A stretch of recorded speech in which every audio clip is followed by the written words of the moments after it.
네, 바나바와 바울 또 그 수행원이었던 요한은 이제 구브로에서 첫 전도 여행의 여정을 시작했습니다. 총독 서기오 바울에게 하나님의 말씀을 전하다가 그 총독의 측근이었던 기억하십니까? 거짓 선지자, 점쟁이 바 예수, 엘루마라고도 했던 그 사람이 하나님의 말씀 전하는 걸 회방했습니다. 그러다가 한동안 앞을 보지 못하는 일을 우리 지난주에 살펴보았죠. 이후에 다시 눈을 뜨게 된 그 바 예수 엘로마가 예수님을 영접했는지 그렇지 않았는지는 성경에 기록은 없지만 이 모든 과정 가운데에 성령님께서 하나님의 사람들을 다듬어가는 과정이었다라는 그 고백은 우리가 함께 드렸습니다. 지난주 말씀을 나눈 것처럼 이후에 바울은 단 한 번도 성령의 능력이라는 이름으로 다른 이들에게 해를 가하는 일은 하지 않았습니다. 바울이 성령의 이름으로 행하는 모든 일은 복음이 전해지는 일이라면 자신의 생명조차 조금도 귀한 것으로 여기지 아니하고 아무리 위험한 상황이라 해도 그 위험한 상황을 하나님의 은혜로 이겨나가려고 하는 그러한 모습으로 선교를 했습니다. 이후에 루스드라라는 곳을 지날 때에 사울에게 사람들이 막 돌을 던지기 시작을 합니다. 그 돌에 맞아서 이 바울이 죽은 줄 알고 그 동네에 있는 사람들은 이 바울을 시체를 던지는 곳에다가 집어 던졌다. 시외로 끌어내치니라 이렇게 기록을 합니다. 이후에 바울의 복음 전파의 모든 내용은 사랑과 수고 또 희생과 섬김 그렇게 하나님의 복음을 증거하였습니다. 구브로에서 바울의 리더십이 드러났었지요. 지난주에 보았던 13절에 보면 오늘 말씀 13절에 보면 바울과 및 동행하는 사람들이 바보에서 떠나 밤빌리아에 있는 버가에 이르니라고 그렇게 시작을 합니다. 이전까지는 바나바와 바울이라고 소개를 했었는데 성경은 오늘 그 주체를 바꾸어서 바울과 및 동행하는 사람들 이렇게 이제 소개하기 시작했어요. 이 무언가 일이 있었다는 거죠. 바울과 바나바가 이렇게 소개를 하기 시작합니다. 바나바와 바울의 관계에서 바나바는 연장자였습니다. 또 바울을 돌보고 지금까지 바울을 이끌어 주었던 사람이었습니다. 바나바는 안디옥 교회의 감독이었습니다. 쉽게 말해서 안디옥 교회의 담임 목사의 역할을 행하였습니다. 바울을 안디옥으로 데리고 와서 같이 사역하자라고 권면했던 것도 이 바나바였습니다. 전도 여행팀의 리더십 그 중심에 바나바가 있었습니다. 그런데 지난주 구브로에서의 첫 전도 현장을 경험하고 그 리더십이 바나바에서 바울로 옮겨졌다. 오늘은 그렇게 알 수 있습니다. 바울로 옮겨진 리더십이라 해서 바울이 내가 대장 됐구나 이렇게 우쭐하지 않았습니다. 사도행전 13장 9절에 바울이라고 하는 사울이 성령이 충만하여 그를 주목하고라고 기록하듯이 13장 9절 이후에 이제는 사울이라 기록하지 않고 바울이라고 성경이 기록한다라고 했습니다. 사울의 이름 뜻처럼 인간적으로 큰 역할을 감당하면서 사람들이 우러러보았던 그 이스라엘의 초대 왕, 그 사울을 따라가는 삶이 아니라 바울이라는 이름의 뜻과 같이 낮은 곳에서 전능하신 하나님만을 의지하면서 믿음의 길을 걸어가겠다라고 하는 그 바울로서의 역할을 하였습니다. 게다가 바울은 하나님의 마음을 품은 낮은 자의 리더십에 또 자신이 본래 가지고 있던 그 성격, 성품, 열정과 열심, 무엇이든지 끝까지 하고자 하는 그 끈기와 인내 이런 것들이 하나님 앞에 더해졌습니다.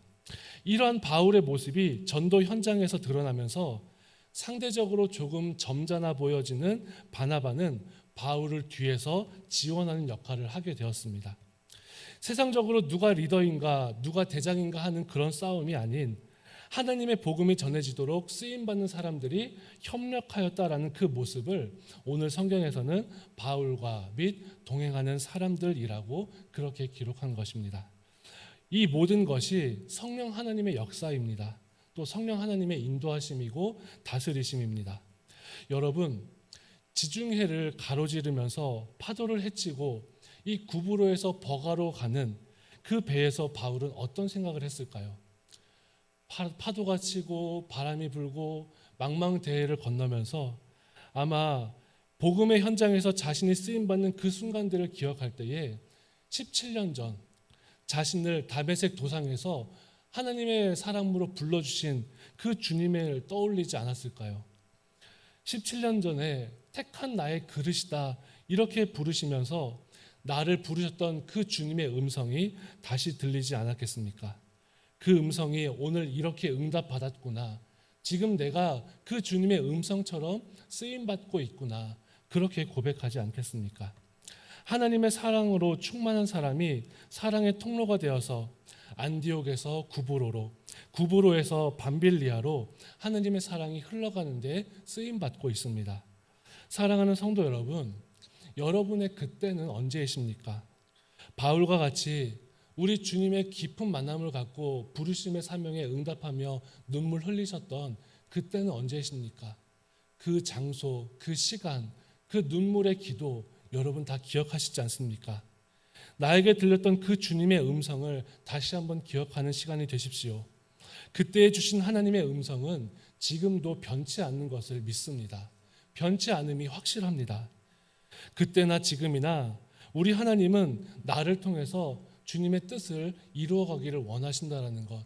여러분, 기도하실 때에 손을 잡고 눈을 감고 주님의 이름을 부를 때에 나에게 은혜를 주셨던 그 주님을 다시 한번 회상하면서 그 사명 앞에 다시 한번 헌신하는 우리 모두가 되기를 원합니다. 성령 하나님께서 역사하시도록 내 안에 예수님의 마음을 품고 살아가는 성도들이 되시기를 바랍니다. 나보다 남을 낮게 여기고 나 같은 사람도 품어주신 우리 주님을 기억하면서 낮은 곳에서 하나님의 마음으로 섬기는 이 시대의 바울로 살아가는 우리 모두가 되기를 바랍니다. 그런가 하면 바울과 그 일행들이 그 지중해의 물살을 가르면서 육지를 향해서 가고 있었습니다. 오늘 사진을 보시면 지금 구브로 섬에서 바보에서 화살표로 바다를 거슬러 올라가지요. 그리고 밤빌리아라고 하는 저 갈색 글씨와 밤빌리아 바로 앞에 버가라고 하는 곳이 있습니다.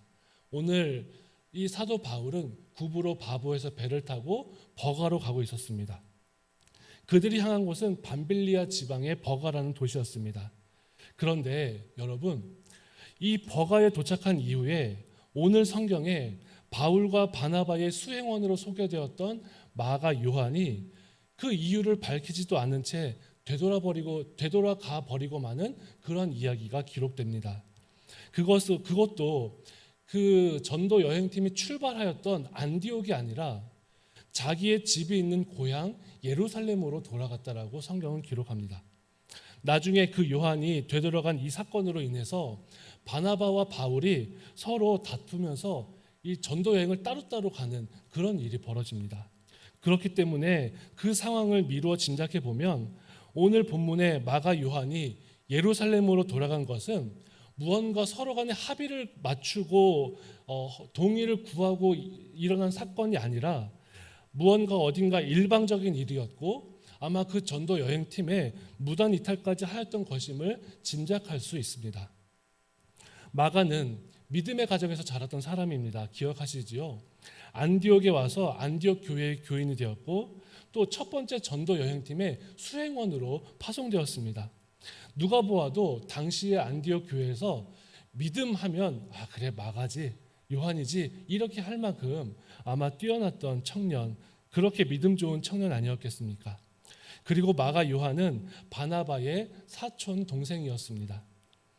다행히 이후에 이 마가 요한은 자기의 잘못을 깨닫고 바울과 베드로를 이제 도와주는 또 지원하는 큰 동역자로 쓰임을 받게 되었고 또 이후에 마가 요한 마가복음을 기록하는 그런 영광스러운 사명도 감당했지만 오늘의 이 모습은 오늘 성경에서의 모습은 우리에게 실망을 주기에도 충분한 모습인 것 같습니다.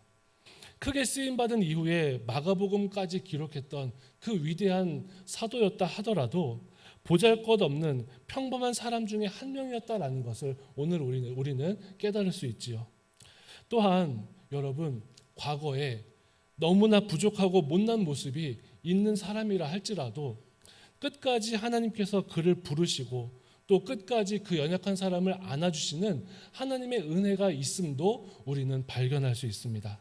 사랑하는 여러분, 우리의 삶 가운데에, 여러분들 삶 가운데에, 나의 삶 가운데, 저의 삶 가운데에 무언가 실수하고 또 넘어지고 좌절하고 포기하였던 그 순간이 있다 하더라도 하나님은 끊임없이 우리를 부르고 계신다. 하나님은 끊임없이 나를 향한 계획을 가지고 계신다. 이것을 기억하는 우리 모두가 또한 되기를 바랍니다. 그렇다면 여러분, 요한은 왜 돌아갔을까요? 어떤 이들은 자신의 사촌 형이었던 그 바나바를 이 요한이 대장처럼 여겼는데 리더십이 바울에게 옮겨갔기 때문이다, 이렇게 말하는 사람들도 있습니다. 그런가 하면 이 지중해 연안에 오늘 버가라는 도시는 매우 그 고도가 낮은 땅이래요. 그래서 말라리아 같은 풍토병이 창궐하기 쉬운 그런 지형을 갖고 있었기 때문에 풍토병으로 인해서 돌아갔다라고 하는 사람들도 있습니다. 또 당시에 부유한 가정에서 자랐던 부잣집 막내 아들처럼 온실 속의 화초처럼 자랐던 그 마가가 이 전도 여행의 열약함이나 어려움, 이 여행으로 인한 향수병 등으로 인해서 그 심적인 부담을 이기지 못하고 돌아갔다라고 말하는 사람들도 있습니다.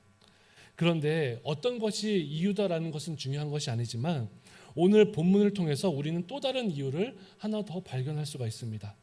14절의 말씀을 보면 그들은 버가에서 더 나아가 비시디아 안디옥에 이르고 안식일에 회당에 들어가 앉으니라 라고 기록을 하죠. 우리 여기 보시겠습니까? 버가에서 저 위쪽에 안디옥이라고 쓰여져 있지요. 안디옥이라고 쓰여져 있습니다. 저 안디옥이라는 도시까지 가는데 이 선교의 이런 여정이 정해져 있고 앞으로 안디옥으로 갈 거야 라고 하였는데 이 안디옥으로 가자라고 하는 이 말 때문에 이 마가가 더 큰 부담과 심적인 어려움을 느꼈다, 이렇게 보는 것입니다. 바울과 바나바, 요한이 구브로에서 도착한 곳은 버가라는 도시였습니다. 아까 말씀드린 것처럼 버가는 풍토병이 많았던 지역입니다. 그리고 다음으로 가야 할 안디옥이라는 도시는 매우 높은 고산지대에 있었던 도시입니다. 저지대인 버가에서 전도를 하지 못하고 바로 비시디아 안디옥으로 갔던 그 이유를 갈라디아서를 통해서 우리가 조금 알 수 있는데 바울도 풍토병에 걸렸기 때문에 그렇다라고 보는 사람들도 많습니다. 버가에서 비시디아 안디옥에 이르기 위해서는 저 토로스 산맥이라고 하는 보이십니까? 토로스 산맥이라고 하는 높은 산맥을 넘어야 하는데 저 산맥은 높이가 3,700m에 이르는 높은 고산지대라고 합니다. 이 토로스 산맥, 타우루스 산맥이라고도 부르는데 이 산맥을 바울과 바나바, 마가, 요한이 넘어가야 했던 것입니다.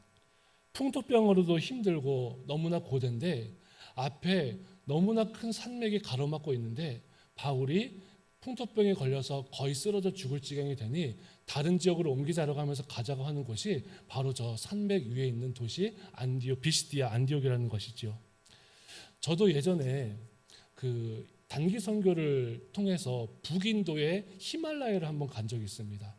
히말라야를 한번 경험을 하였는데 그 경치는 아까 우리가 보았던 사진처럼 눈에 담기 어려울 만큼 경이롭고 아름답고 정말 하나님 너무나 감사합니다. 저에게 이런 풍경을 보여주시다니요. 이렇게 고백할 만큼 정말로 황홀했습니다. 그런데 그 산을 넘는 과정이 얼마나 힘들었던지 만약 저에게 또 가라고 하면 금식기도 한 달 해보고요. 미루고 어떻게 안 갈까 어떻게 안 갈까 그렇게 고민하고 있을 것 같아요. 왜냐하면 제가 막 1박 2일, 2박 3일 동안 히말라야를 지나가는데 정말 너무너무 스트레스를 많이 받았습니다. 조금만 헛디뎌도 천길 낭떠러진 그런 좁은 찻길을 이 인도 청년이 너무나 험하게 운전을 하는 거예요. 어쨌든 그렇게 아름답고 높은 히말라야 산맥을 가는데 지금 또 가라고 하면 정말 못 갈 것 같습니다.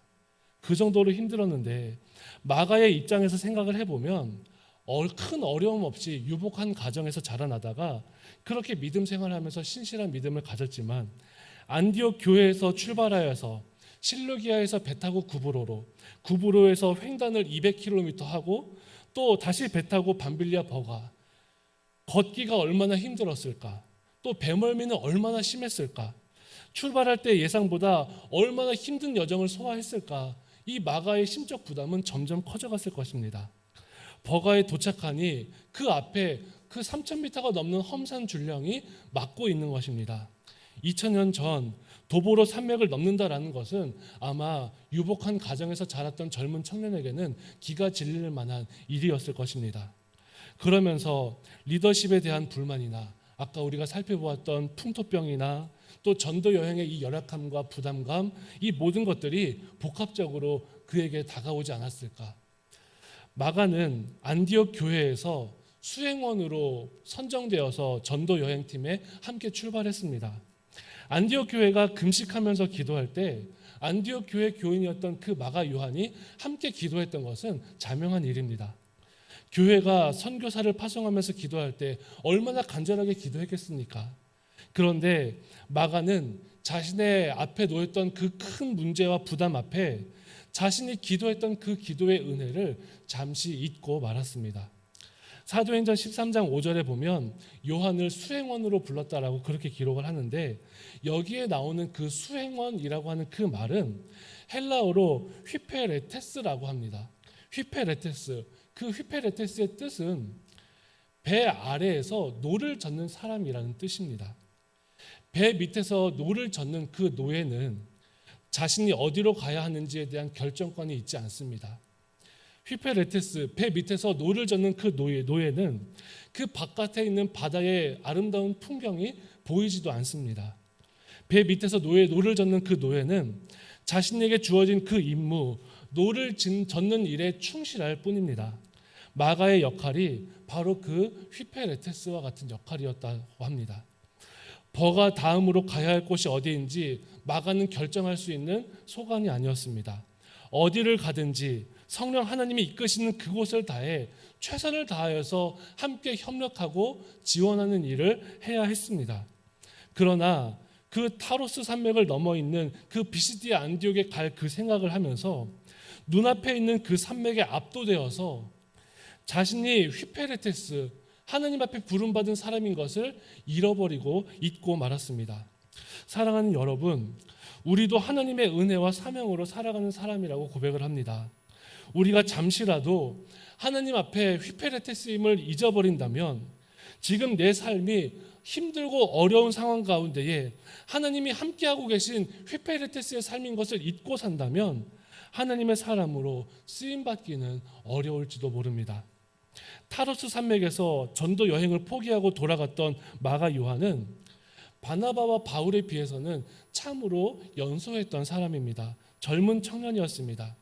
그런데 그에 반해서 바나바는 말할 것도 없고 바울만 해도 당시 최소한 나이가 40세 이상은 되었을 때입니다. 40세 이상이면 젊은 것 아닙니까? 라고 생각할지 모르겠지만, 여러분 자료를 찾아보니까 당시 고대 로마 시대의 평균 수명이 여성은 23살, 남성은 25살 정도 된다고 합니다. 왜 이렇게 평균 수명이 낮냐 했더니 당시에 태어나자마자 죽는 아이들이 워낙 많았대요. 그래서 당시에 유아 사망률이 워낙 높았기 때문에 그 유아 시기를 조금 지나면 더 살 수 있지만, 그것을 감안하고서라도 그 당시의 평균 수명이 40세에서 45세 언저리였다라고 합니다. 전체 인구의 3분의 1이 10살 이하의 어린 아이들이었고, 또 65세 이상의 노인은 전체 인구의 4% 정도밖에 되지 않았던 그런 환경이었습니다. 당시에 이런 사회적인 상황을 고려하면 바울의 나이 40세 정도 되었다라고 하는 것은 아마 벌써 이제 인생의 황혼기에 접어들었던 때였다라고 그렇게 볼 수 있습니다. 청년 마가가 포기했던 그 산맥의 높은 길이라면 바울에게는 더 크게 보일지 모르는 높고 큰 산이었습니다. 더 큰 장애물로 다가왔겠지요.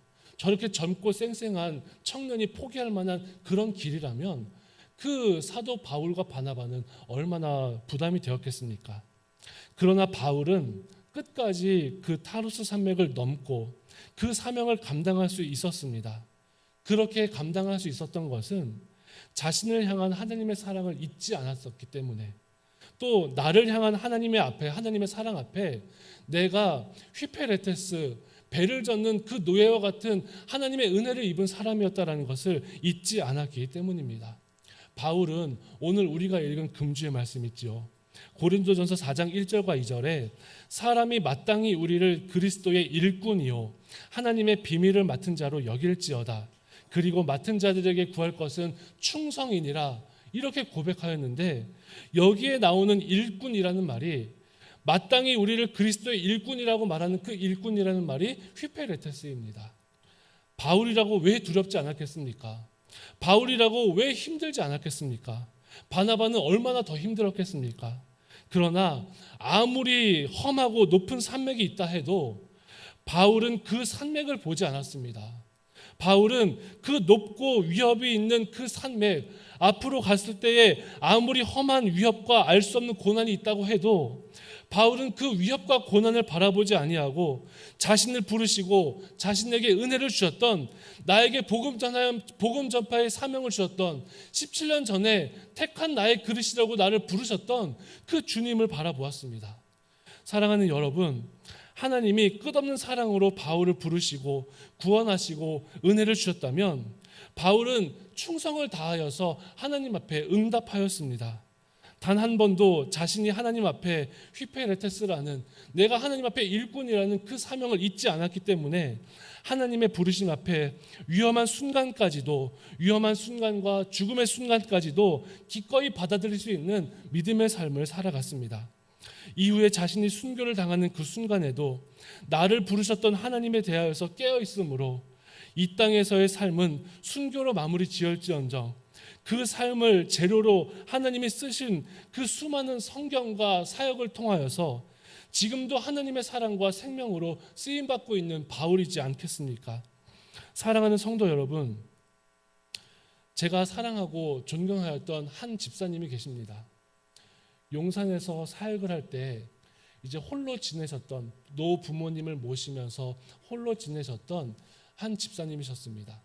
연세는 63 이렇게 되셨을 때였는데 혼자 이제 건강원을 이렇게 운영하고 계셨어요. 신방을 갔을 때에 기도 제목을 받지 않습니까? 서로 이야기하고 기도 제목을 듣는데 자신이 하나님 앞에 쓰임 받기를 원한다. 내가 하나님 앞에 좀 쓰임 받는 삶을 살았으면 좋겠다. 그렇게 간절하게 기도하는 믿음의 사람이었습니다. 그리고 어떤 찬양을 부를까요? 라고 했을 때 무리의 생명줄 던지어라, 무리의 생명줄 던지어라, 그 찬양을 함께 부르자고 하면서 함께 예배를 드리고 기도하고 교제하였던 참으로 좋으신, 너무너무 행복한 우리 집사님이셨습니다.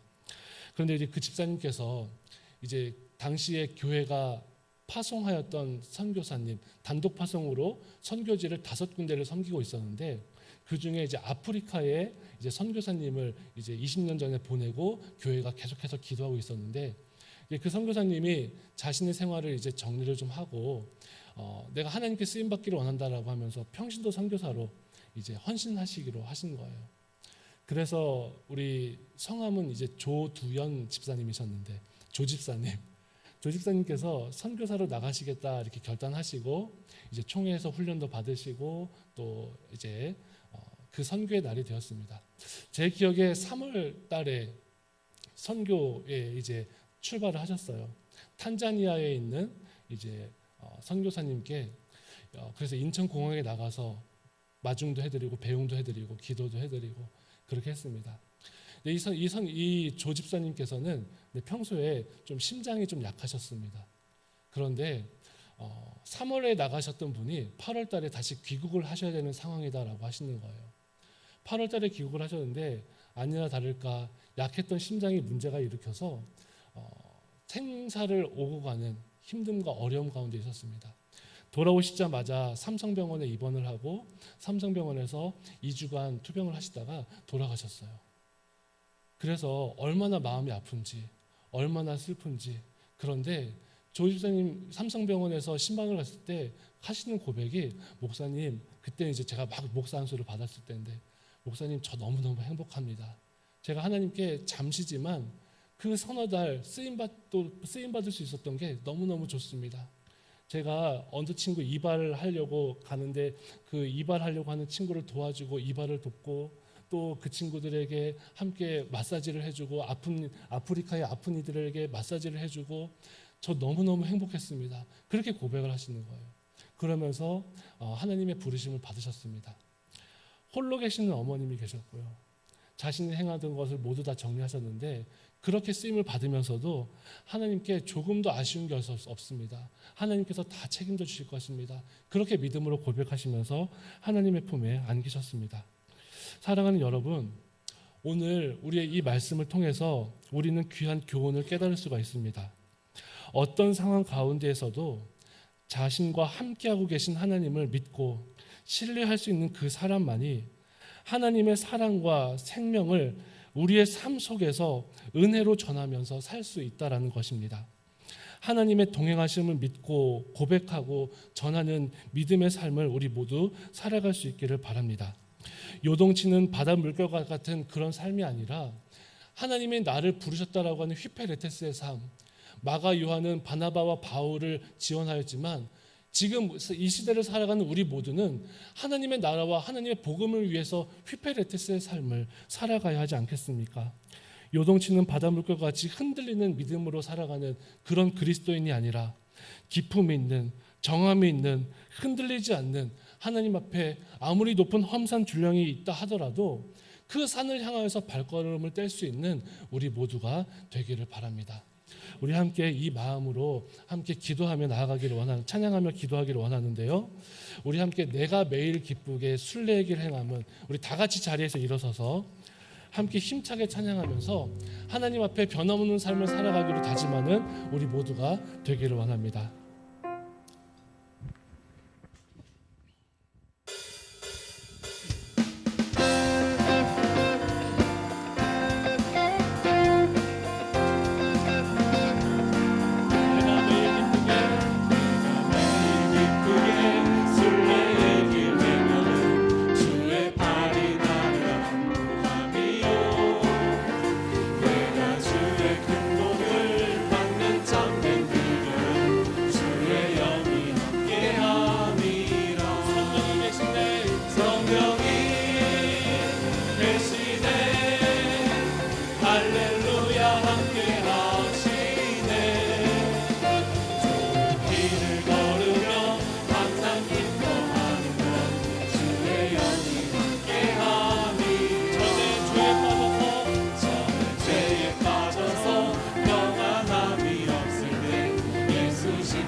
할렐루야 함께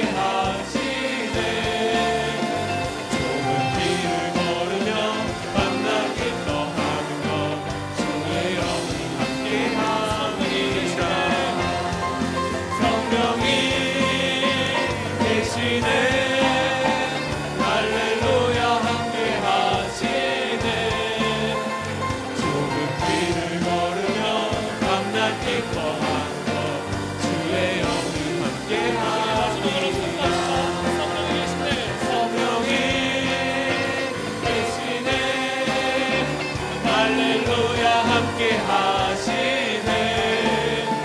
좁은 길을 걸으며 밤낮 기뻐하는 것 주의 영이 함께함이라. 우리 이 시간 함께 기도할 때에 우리의 인생을 인도하시는 하나님 앞에 겸손함과 신실함으로 주의 사랑을 흘려보내는 사랑의 통로로, 복음의 통로로 쓰임받게 해달라고 기도하겠습니다. 바나바와 바울이 바울과 바나바로 소개된 것처럼 앞선 자와 돕는 자들의 마음이 하나로 모여 하나님의 사명을 감당할 수 있는 은혜를 더하여 달라고, 하나님 앞에 겸손함과 신실함을 잃지 않고 함께 하나님의 나라를 이루어가는 우리들의 삶이 될 수 있게 해달라고 기도합니다. 하나님 앞에 변함없는 휘페테레스, 수행원, 일꾼의 삶을 살게 해달라고 또한 기도하겠습니다. 하나님이 나에게 신실하셨던 것처럼 나도 주님을 위하여서 신실한 일꾼 되게 해달라고, 하나님 앞에 변함없는 믿음의 길을 걷게 해달라고 이 시간 다 같이 주의 이름을 한번 부르면서 믿음으로 기도하겠습니다. 주여, 살아계신 하나님 아버지, 오늘 주신 말씀의 은혜를 기억합니다. 하나님 구무르에서 버가에서 안디옥으로 걸어가는 그 바울의 여정 가운데에 하나님 아버지 앞에 믿음으로 쓰임받는 하나님의 사랑을 얘기합니다. 오늘 기록되었습니다. 오늘 이 말씀을 통하여서 하나님 아버지 앞에 변함없는 충성으로 올려드리는 우리들의 삶이 될 수 있도록 역사하여 주시고, 하나님 아버지 앞에 우리가 모두 쓰임받아 하나님 아버지 앞에 신실한 주의종들로 살아갈 수 있도록 도와주옵소서. 하나님 아버지, 그 사도행전의 성경의 장소들이 하나님 아버지 믿음으로 감당할 수 있는 힘들고 어려운 곳이었던 것을 기억합니다. 가보에서 배를 타고 얼마나 바람과 파도를 헤치며 하나님 얼마나 힘들고 어려운 그 대안의 항해를 하면서 걸어갔던 그 나가 요한의 마음을 헤아리고 그곳에서도 함께 감격하면서 하나님께 쓰임받기를 원하였던 그 믿음의 모습을 바라보며 하나님, 오늘 우리의 삶 가운데서도 하나님과 함께 은혜를 나누며 바라보았던 그 믿음의 순간들, 하나님 은혜의 순간들을 다시 한번 기억하게 하여 주시고, 그 기억의 말씀이 지금도 변함없이 우리를 향하고 계심을 기억하면서 아름답고 신실한 하나님의 사랑과 쓰임받을 수 있게 주여 돌보아 주옵소서. 하나님 아버지 함께 하여 주옵소서. 하나님 아버지 은혜를 내려 주옵소서. 하나님 사랑, 이웃 사랑의 은혜를 누리며 걸어가는 우리들의 삶이 될 수 있도록 도와주시고, 하나님 아버지 앞에 변함없는 삶, 휘페테레스의 삶을 살아가는 우리들의 모든 삶이 될 수 있도록 역사하여 주옵소서. 일꾼의 삶을 살아가시기 원합니다. 하나님 아버지 앞에 나의 생각을 내려놓고 나를 부르신 하나님의 말씀에 순종하며 하나님의 은혜에 순종하며 살아가는 하나님의 삶을 가질 수 있도록 역사하여 주옵소서. 전능하신 주의 은혜가 우리 가운데 늘 가득할 수 있도록 함께하여 주옵시고, 하나님 아버지 매일매일이 주의 은혜 가운데 살아가는 기쁨의 삶이 될 수 있도록 하나님 아버지 매일매일이 하나님의 사랑으로 살아가는 아버지의 주의 종들의 삶이 될 수 있도록 아버지 하나님 역사하여 주옵소서. 순례의 길을 걸어가며 하나님을 만나기를 원합니다. 순례의 길을 걸어가며 하나님을 더 많이 사랑하기를 원합니다. 함께하여 주시고 돌보아 주시어서 하나님의 은혜로 살아가는 우리 모두의 삶이 될 수 있도록 역사하여 주옵소서. 변함없는 믿음의 삶으로 살아가는 우리 모두가 될 수 있도록 하나님 아버지 함께하여 주옵소서. 고마우신 하나님, 광야와 같은 삶 가운데에 우리를 인도하여 주시고 우리의 믿음이 흔들리고 넘어질 때마다 사람의 손을 붙잡아 사랑의 손으로 우리를 붙잡아 주시니 감사를 드립니다. 이 시간 주신 말씀을 기억하며 그 말씀이 내 삶의 능력이 되어 열매 맺게 하여 주옵소서. 믿음의 길을 가는 중에 하나님과 사람 앞에 겸손함과 신실함을 잃지 말게 하여 주시고, 바나바가 앞장설 때에 바울이 밀어주고 바울이 앞장설 때에 바나바가 밀어주었던 아름다운 협력이 우리의 삶에도 이루어지게 하여 주옵소서. 17년 전 바울을 만나시고 바울의 인생을 역전시키셨던 하나님, 우리도 우리의 인생길 가운데에 하나님의 음성을 들었던 그때가 있습니다. 하나님과 아름다운 믿음의 교제를 하며 눈물 흘리며 하나님의 음성 붙잡고 살아가겠노라 기억하였던 그 순간이 있습니다. 그 순간의 약속이 지금도 유효하고 지금도 변치 않음을 우리가 믿사오니 하나님 아버지, 우리의 믿음의 길이 하나님이 이끄시는 은혜의 길 될 수 있도록 변함없는 하나님이 신실하신 뜻이 우리의 삶 가운데 세워져 있음을 잊지 않는 우리의 삶이 되게 하여 주옵소서. 그리하여 하나님의 사랑이 우리의 삶을 통하여서 흘러가게 하여 주시고 우리의 삶의 터전이 하나님의 나라로 변화되게 하여 주시며 하나님께 영광이요 주의 성도들에게는 큰 기쁨의 삶이 되는 우리들의 삶 될 수 있도록 돌보아 주옵소서. 하나님 앞에 휘페테르스의 삶을 살게 하여 주옵소서. 신실하고 변함없는 충성으로 하나님을 위하여서 살아가는 삶이 되게 하여 주시고 내 삶 가운데에 큰 산이 가로막는 그 순간에도 주를 위하여서 발걸음을 떼며 산을 넘는 은혜와 믿음을 더하여 주옵소서. 바울과 바나바도 두렵고 떨리는 가운데 기도하며 산을 넘은 줄로 믿습니다. 내 힘이 아닌 하나님께서 주시는 하나님의 힘을 의지하며 걸어가게 할 줄로 믿습니다. 우리들의 삶도 하나님의 힘을 의지하며 살아가게 하여 주옵시고 위로부터 내리시는 하늘의 능력을 의지케 하여 주옵소서. 우리를 사랑하시는 예수님의 이름으로 기도드리옵나이다. 아멘.